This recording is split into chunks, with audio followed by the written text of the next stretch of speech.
Studi, Pendidikan Profesi Guru, Fakultas Keguruan dan Ilmu Pendidikan, Universitas Muhammadiyah, Profesor Dr. Hamka. Assalamualaikum warahmatullahi wabarakatuh. Halo semuanya, perkenalkan nama saya Naharul Fadila, mahasiswi semester 6 Pendidikan Ekonomi Universitas Muhammadiyah, Profesor Dr. Hamka. Video ini saya buat untuk memenuhi tugas ujian akhir semester mata kuliah telah kurikulum. Saya harap video ini bisa bermanfaat untuk adik-adik semua serta masyarakat luas. Yuk kita simak videonya. Assalamualaikum warahmatullahi wabarakatuh. Kembali lagi di kelas Ibu dalam mata pelajaran ekonomi. Ibu harap keadaan kalian pada hari ini baik-baik saja dan bisa fokus mengikuti pembelajaran pada hari ini. Meskipun kita melalui video YouTube, Ibu harap kalian bisa memahami pembelajaran pada hari ini. Nah, sebelum kita mulai pada pembelajaran hari ini, alangkah lebih baiknya kita membaca basmalah dan membaca doa. Bismillahirrahmanirrahim. Raditu billahi robba wa bil islami dina wa bi muhammadin nabiyya wa rasula. Rabbi zidni ilman warzuqni fahma. Amin.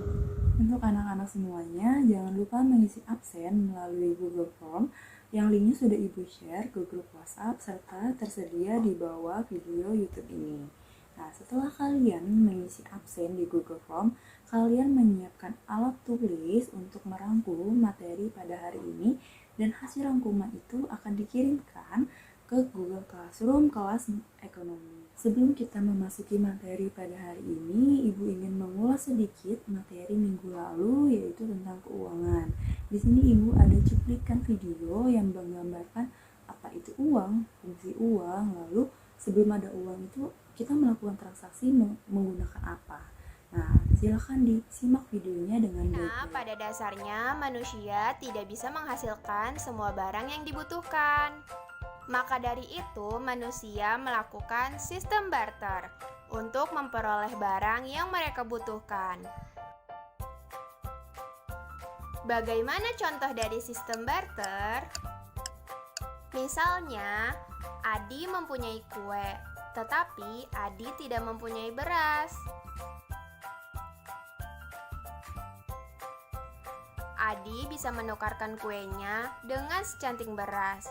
Atau jika kue Adi banyak, Adi bisa dapat lebih dari secantik. Oke, dari video tersebut Ibu bisa simpulkan bahwa uang itu merupakan alat tukar menukar yang kita gunakan pada saat ini.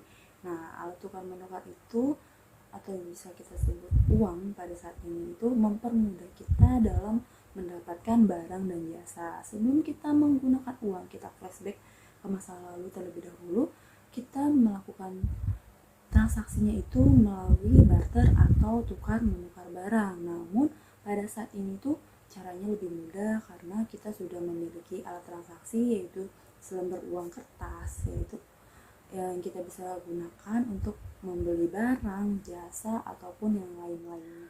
Kita masuk pada materi hari ini, yaitu tentang lembaga jasa keuangan. Kita sambungkan kembali pada materi sebelumnya, yaitu tentang keuangan. Jadi pada saat ini itu keuangan mempunyai sebuah lembaga yang dimana mereka mengatur keuangan, mereka menyimpan uang, menghasilkan uang, dan masih banyak yang lainnya. Nah, untuk apa sih Bu kita mempelajari lembaga jasa keuangan? Untuk kita mengetahui di Indonesia itu ada lembaga jasa keuangan apa saja yang dapat kita gunakan nantinya jika kalian sudah besar, misalkan kalian sudah menjadi pengusaha sukses atau bisa menjadi seorang menteri dan masih banyak yang lainnya. Kita masuk ke tujuan pembelajaran kita pada hari ini. Nah, di sini kita mempelajari lembaga jasa keuangan yang di dalamnya banyak sekali lembaga-lembaga yang terlibat. Nah, salah satunya itu ada OJK. OJK itu apa sih Bu? Nah, OJK itu Otoritas Jasa Keuangan. Jadi pada hari ini tuh kita akan mempelajari apa itu OJK, bagaimana fungsinya, bagaimana visi misi serta tujuannya, lalu bagaimana tugas dari OJK itu sendiri. Nah, di dalam lembaga jasa keuangan juga terdapat lembaga keuangan bank.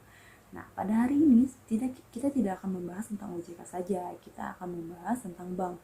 Nah, bank itu ada banyak loh jenisnya. Nah, kita akan membahas jenis-jenis bank, prinsip-prinsip bank seperti apa, produk-produk bank itu seperti apa, dan yang terakhir itu kita akan membahas lembaga penjamin simpanan, di mana lembaga tersebut yang akan menjamin tentang simpanan-simpanan kita di sebuah lembaga-lembaga yang sudah kita pilih. Nah, sekarang kita memasuki pada pembahasan pertama, yaitu tentang OJK atau disebut Otoritas Jasa Keuangan. Apa itu Otoritas Jasa Keuangan atau OJK?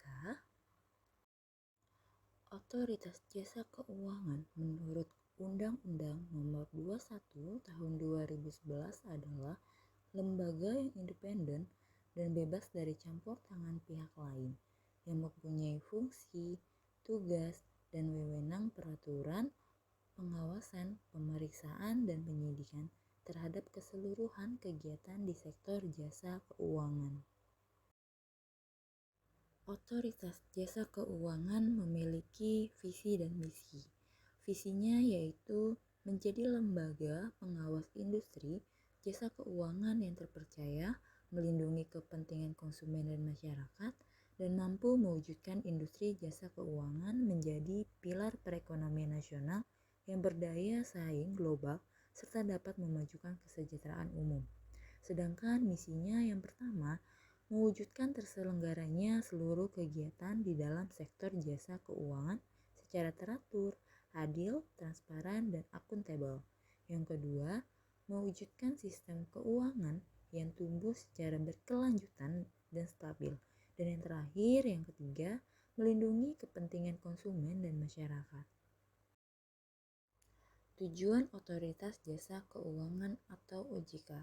Otoritas Jasa Keuangan dibentuk dengan tujuan agar keseluruhan kegiatan di dalam sektor jasa keuangan yang pertama, terselenggara secara teratur, adil, transparan, dan akuntabel.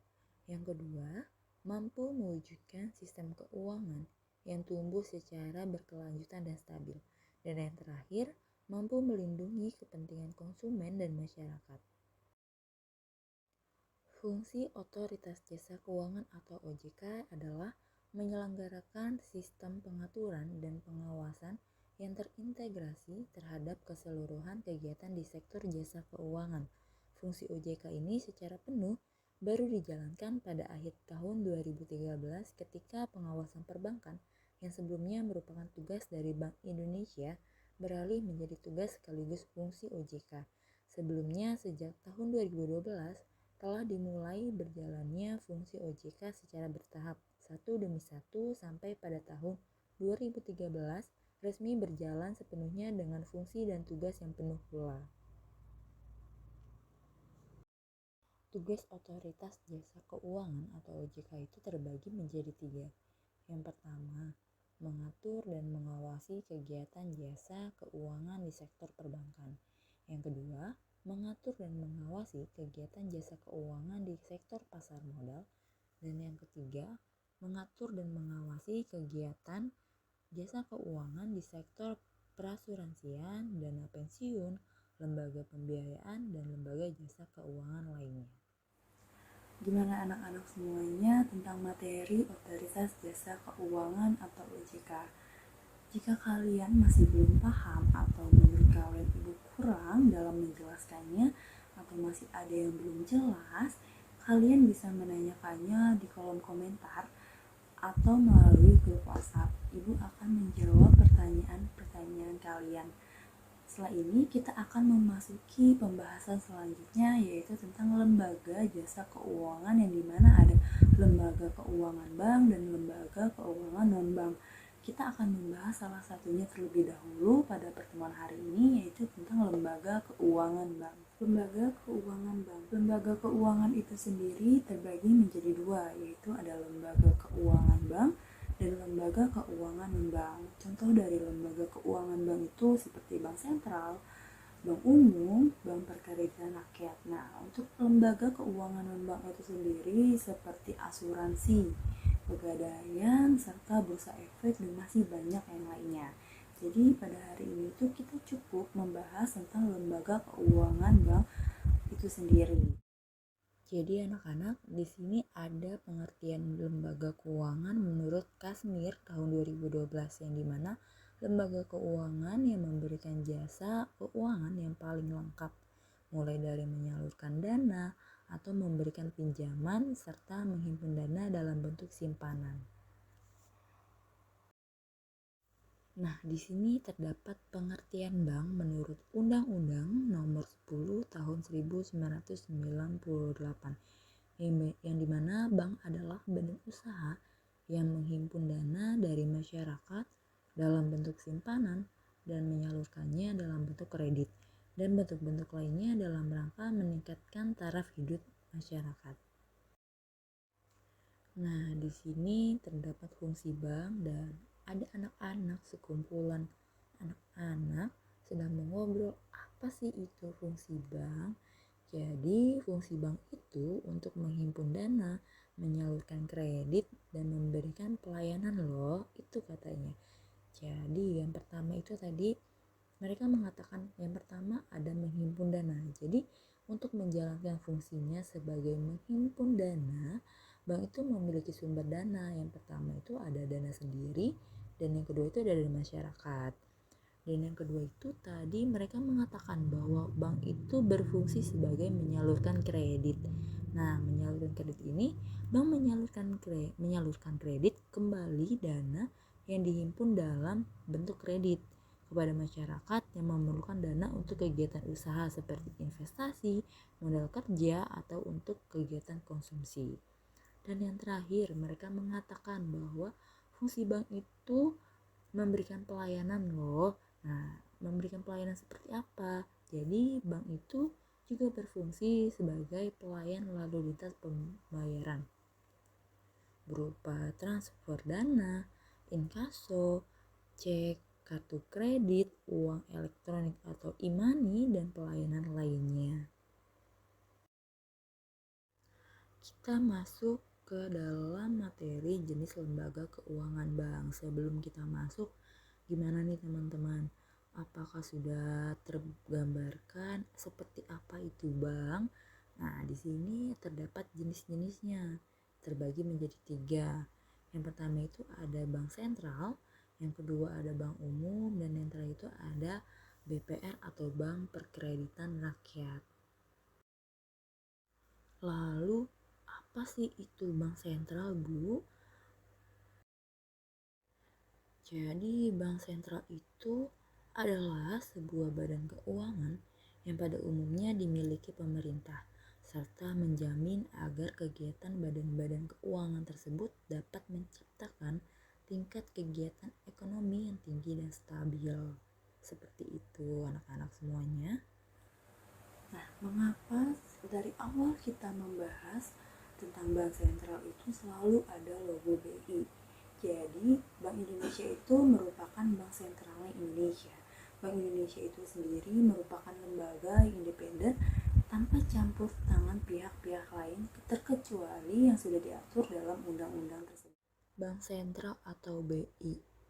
Jadi fungsinya itu sebagai apa sih, Bu? Dan tujuannya itu apa? Nah, di sini fungsinya Bank Indonesia berkomitmen untuk senantiasa mencapai dan memelihara kestabilan nilai rupiah melalui pengelolaan bidang moneter, sistem pembayaran, dan stabilitas sistem keuangan. Dan tujuannya itu mencapai dan memelihara kestabilan nilai rupiah.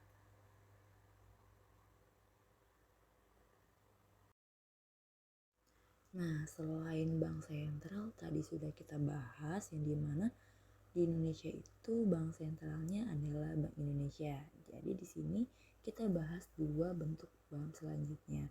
Ada bank umum dan BPR atau Bank Perkreditan Rakyat. Yang dimana bank umum itu merupakan bank yang melaksanakan kegiatan usaha secara konvensional atau berdasarkan prinsip-prinsip syariah yang dalam kegiatannya itu memberikan jasa dalam lalu lintas pembayaran. Dan untuk bank perkreditan rakyat itu sendiri yaitu bank yang melaksanakan kegiatan usaha secara konvensional atau berdasarkan prinsip syariah yang dalam kegiatannya itu tidak memberikan jasa dalam lalu lintas pembayaran. Nah, lalu apa sih perbedaannya Ibu antara bank umum dan BPR ini? Jadi kalau bank umum itu kan memberikan jasa dalam lalu lintas pembayaran. Nah, untuk BPR itu sendiri tidak memberikan jasa dalam lalu lintas pembayaran. Nah, contohnya penjelasan lainnya atau perbedaan lainnya itu untuk bank umum itu menghimpun dana dari masyarakat dalam bentuk tabungan, deposito, dan giro. Nah, namun untuk BPR itu umumnya tidak diperbolehkan menghimpun dana dalam bentuk giro, menjalankan usaha perasuransian, dan mengikuti clearing transaksi valuta asing hanya yang sudah mendapatkan izin money changer dari BI. Prinsip kegiatan usaha bank itu sendiri terbagi menjadi 4, yaitu ada prudential principle, ada fiduciary principle, confidential principle, dan yang terakhir itu ada know your customer principle. Prinsip kegiatan usaha bank yang pertama itu ada prudential principle, yang dimana prinsip ini yang harus bersikap hati-hati dalam menjalankan usaha perbankan demi melindungi dana atau kepercayaan nasabah. Jadi contohnya itu seperti memberikan kredit kepada nasabah, maka bank akan memastikan kemampuan nasabah tersebut untuk memenuhi kewajibannya atau dalam arti kasarnya untuk membayar uang yang sudah dikeluarkan oleh bank. Yang kedua itu ada fiduciary principle, yang dimana prinsip yang menyatakan kegiatan perbankan itu dilandasi oleh kepercayaan antara bank dan nasabah. Jadi, bank itu harus memberikan informasi kepada nasabah terkait risiko-risiko apa saja sih yang mungkin terjadi selama nasabah tersebut menyimpan uangnya di bank yang sudah ia pilih ini. Yang ketiga itu ada confidential principle. Jadi data nasabah yang ada pada bank ini akan disimpan dengan baik dan tidak akan diberikan kepada pihak-pihak yang tidak bertanggung jawab. Jadi bank itu wajib merahasiakan keterangan mengenai nasabah, penyimpanan dan simpanannya, kecuali dalam hal sebagaimana dimaksud dalam pasal-pasal tertentu. Dan yang terakhir itu ada know your customer principle, yang dimana bank itu memiliki hak untuk mengetahui lebih jauh siapa nasabahnya atau identitas nasabahnya, memantau setiap transaksi keuangan nasabah, serta melaporkan bila ada transaksi yang mencurigakan. Nah, di sini Ibu ada suatu gambar, serta setelah ini Ibu akan menampilkan video yang mencerminkan apa sih ini. Nah, nanti Ibu akan jelaskan di kesimpulan dari gambar dan video tersebut. Silakan kalian menyimak gambar dan video yang akan Ibu tampilkan setelah ini.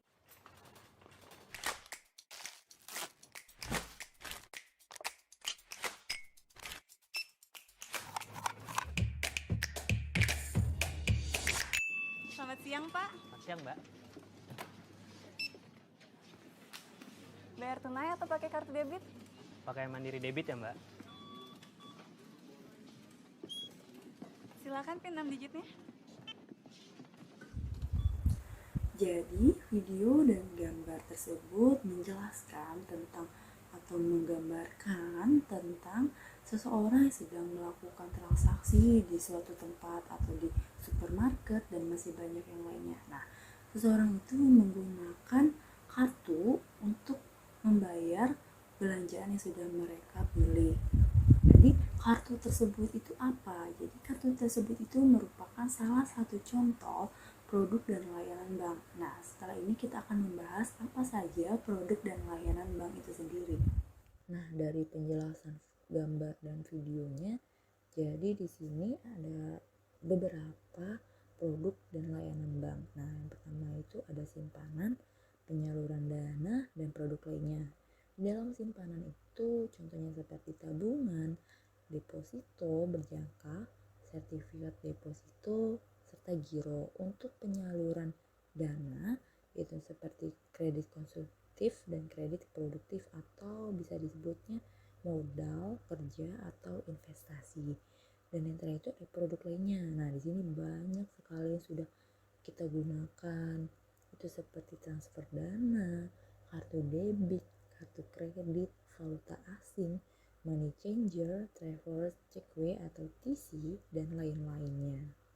Nah, di sini terdapat contoh-contoh produk dan layanan bank itu sendiri. Terdapat ada buku tabungan, ada kartu debit, ada biliet giro, mungkin kalian belum pernah melihatnya. Jadi seperti ini bentuk biliet giro, dan yang terakhir itu ada kredit card. Oke, sebelum kita masuk pada pembahasan terakhir, yaitu tentang lembaga penjamin simpanan, bagaimana anak-anak semuanya, apakah sudah paham dengan materi kita pada hari ini? Yaitu yang pertama tadi kita membahas otoritas jasa keuangan, dan yang selanjutnya kita membahas tentang bank. Nah, yang di sini terakhirnya itu kita membahas lembaga penjamin simpanan. Nah, sebelumnya jika kalian masih bingung atau kalian masih mempunyai pertanyaan, silakan ditanyakan melalui kolom komentar ataupun melalui grup WhatsApp. Nah, kita mulai. Jadi lembaga penjamin simpanan atau LPS itu merupakan lembaga independen yang berfungsi menjamin keamanan simpanan nasabah di perbankan Indonesia. Nah, fungsinya itu untuk apa sih, Bu? Jadi fungsinya sebagai pengawas perbankan yang dilakukan dengan cara yaitu ada 3. Nah, yang pertama itu dengan cara pemantauan neraca. Yang kedua itu ada praktik pemberian penjamin, dan yang terakhir itu ada strategi investasi. Oke, mungkin untuk materi kita pada hari ini cukup sampai di sini. Namun, sebelum kita masuk ke tahap selanjutnya yaitu tentang pengerjaan kelompok dan masih banyak yang lainnya, Ibu ada sedikit video mungkin bisa mencairkan suasana otak kalian yang sudah pusing mendengarkan video ini karena terlalu lama. Di sini Ibu memberikan video-video lucu, semoga kalian bisa terhibur dan bisa kembali lagi fokus pada pengerjaan selanjutnya.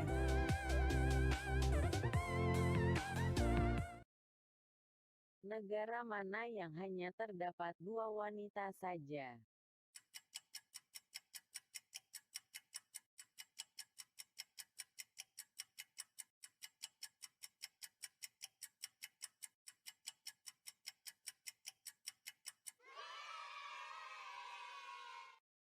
Benda apa yang kalau diikat baru bisa jalan?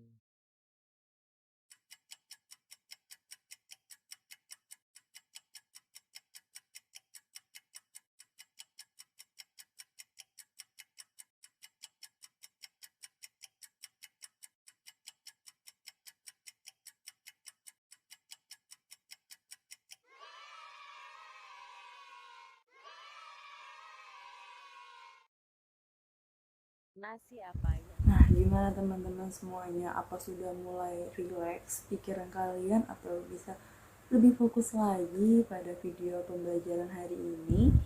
Jadi, setelah kalian menonton video tadi, itu tujuannya untuk merelaksasikan pikiran kalian atau memfokuskan kalian kembali. Nah, sekarang kita akan masuk ke bagian tugas. Jadi tugasnya itu ada tugas kelompok. Nah, tugas kelompok ini kalian akan dibagi menjadi 5 kelompok. Dari masing-masing kelompok kalian harus mencari tahu ada bank apa saja sih di Indonesia itu sendiri. Nah, untuk apa kita mencari tahu bank tersebut? Jadi tugasnya itu kalian mencari tahu profil dari bank tersebut. Terus kalau misalkan di link bank tersebut itu biasanya tuh ada komentar-komentar itu dari customer yang menggunakan bank tersebut. Nah, itu tidak hanya dari link tersebut, kalian bisa mendapatkannya dari sosial media bank tersebut, misalkan dari Instagram dan masih banyak yang lainnya.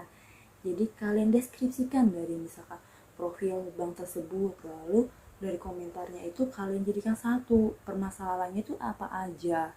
Nah, jadi itu untuk tugas kalian yang akan dipresentasikan insya Allah pada pertemuan selanjutnya sebelum kita memasuki materi lembaga keuangan non-bank. Jadi ibu ulangi sekali lagi, tugas kalian itu tugas kelompok yang dimana masing-masing kelompok mencari tahu bank yang ada di Indonesia, mendeskripsikan profil bank tersebut, mencari tahu permasalahan-permasalahan melalui komentar-komentar customer. Nah, kalian jadikan satu permasalahan tersebut yang akan dipresentasikan minggu depan sebelum kita memasuki materi selanjutnya. Jadi gitu teman-teman, untuk pengerjaan kelompok pada hari ini kita sudah memasuki detik-detik terakhir atau detik-detik menit-menit terakhir kita menyudahi video pembelajaran kita pada hari ini. Nah, gimana materi pada hari ini menurut kalian semua? Lalu misalkan kalian ada yang ingin ditanyakan, silakan menanyakannya di kolom komentar atau melalui grup WhatsApp. Jadi di sini ibu ingin menyimpulkan sedikit apa sih yang kita pelajari pada hari ini. Jadi kesimpulannya pada hari ini itu kita membahas lembaga jasa keuangan. Nah, di dalam lembaga jasa keuangan itu ternyata tidak hanya satu dan itu ternyata banyak sekali. Nah, contohnya itu tadi sudah kita pelajari, yaitu otoritas jasa keuangan, lalu ada lembaga keuangan, dan ternyata ada lagi lembaga keuangan itu terbagi menjadi dua. Nah, lembaga keuangan itu ada lembaga keuangan bank, lembaga keuangan non-bank. Lembaga keuangan bank itu sendiri sudah kita bahas secara rinci, yaitu ada bank sentral, bank umum, dan bank perkreditan rakyat. Nah, untuk minggu selanjutnya itu kita akan membahas lembaga keuangan non-bank. Jadi teman-teman semua jangan lupa, jika kalian masih bingung, kalian butuh pencerahan lah untuk sedikit demi sedikit materi yang sudah kita bahas pada hari ini, kalian boleh menambahkannya di kolom komentar atau menanyakannya di grup WhatsApp, dan ibu insya Allah akan menjawabnya satu persatu. Jadi jangan lupa untuk mengerjakan tugas kelompok. Nah, mungkin dari ibu cukup sampai di sini video ini, dan berakhir sudah pertemuan kita pada hari ini meskipun harus melalui video YouTube. Ibu mohon maaf sekali untuk pembelajaran hari ini, mungkin masih banyak kurangnya, masih banyak yang harus kalian pahami lagi secara mendalam, karena dari video ini memang tidak banyak penjelasannya. Jadi jika kalian masih belum paham, ibu ulangi sekali lagi, kalian bisa menanyakannya di kolom komentar atau melalui grup WhatsApp. Ibu akhiri pertemuan kita pada hari ini, dan jangan lupa mengerjakan tugasnya, dan jangan lupa untuk mempelajari lembaga keuangan non-bank. Ibu akhiri dengan mengucapkan alhamdulillah dan assalamualaikum warahmatullahi wabarakatuh. Saat ini saya sedang duduk di bangku perkuliahan salah satu universitas, yaitu Universitas Muhammadiyah Profesor Dr. Hamka, yang dimana saya memilih satu program studi, yaitu pendidikan ekonomi. Pendidikan ekonomi harus berada di depan, yang dimana menjadi salah satu program studi yang mampu berkontribusi untuk kehidupan masyarakat ke arah lebih baik. Pendidikan yang dikembangkan oleh pendidikan ekonomi haruslah yang transformatif, yang mampu mengubah dan berjalan ke arah lebih baik menuju unggul. Saya kira cukup sampai di sini video ini saya buat. Saya berharap semoga video ini bisa bermanfaat untuk adik-adik semua yang sedang duduk di bangku sekolah menengah atas, atau lebih khususnya itu berada di kelas 10. Semoga video ini bisa bermanfaat juga untuk masyarakat luas. Mungkin itu saja cukup dari saya. Mohon maaf bila ada tutur kata yang salah. Wassalamualaikum warahmatullahi wabarakatuh.